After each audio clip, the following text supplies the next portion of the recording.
Imposing and awe-inspiring in his red robe, the cleric said, "Our orb is under attack. The cause of it is clear, and I will make it known to you." Galadrin put his hand on the first skull, which stood on a pedestal next to him. When he did, he closed his eyes and shuddered while the skull glowed.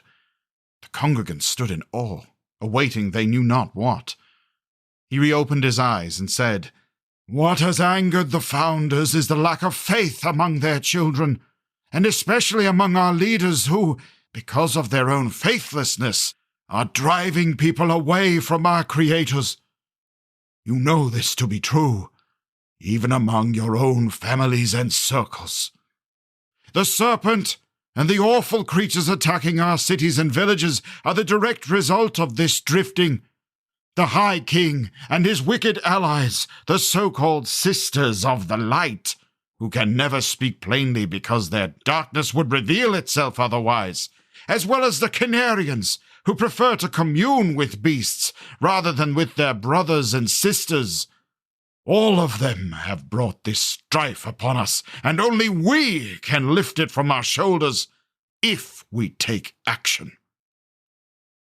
Galadrin paused, put his hands together and his head down, before raising it with a provocative look to say, "There are some who believe that all those who die in this war will be rewarded when the day of union comes, so long as they took care of their bodies and used them to do good. But tell me, will the bodies of those who fight for the heretics, or of those who hide and let the heresy fester, be worthy? You know, because you are enlightened ones, that the spirit lives not only in our brains, but in every particle of the body. And for the body to be worthy, it must be inhabited by a worthy spirit. That is the truest tenet of Pansoma.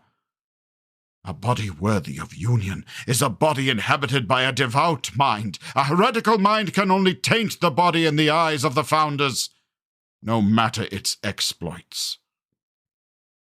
Some in the audience shuffled uncomfortably, though the majority, to Galadrin's great satisfaction, turned to their priestly neighbors with indignant, entreating faces.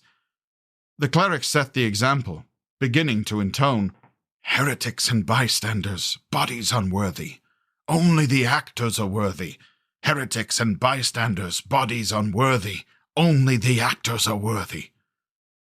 The common folk picked up the chant with tumultuous alacrity, and it continued so for many long minutes.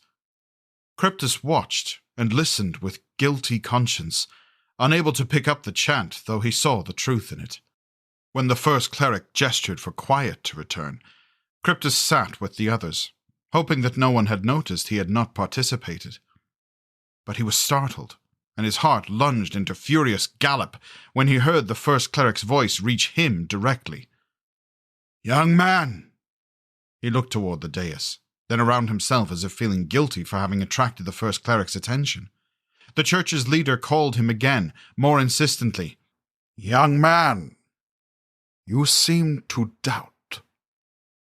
Cryptus set his jaw, ready to fight, the soldier in him taking command.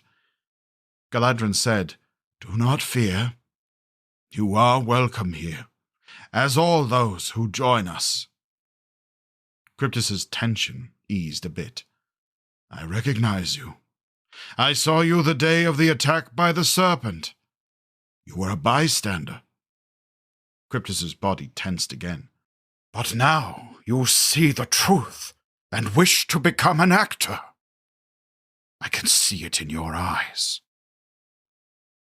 Come." Cryptus turned his head left and right, looking for some indication of what was happening. Those who met his eyes simply urged him forward, motioning him to go toward the first cleric. So he steeled his nerves, relaxed his hands the way one relaxes a hand around the pommel of a sword, ready to grasp and draw, and walked down to the dais. As he descended, he felt a tingling. Something pulled his attention to the right of the chamber. It was Senator Surhilando.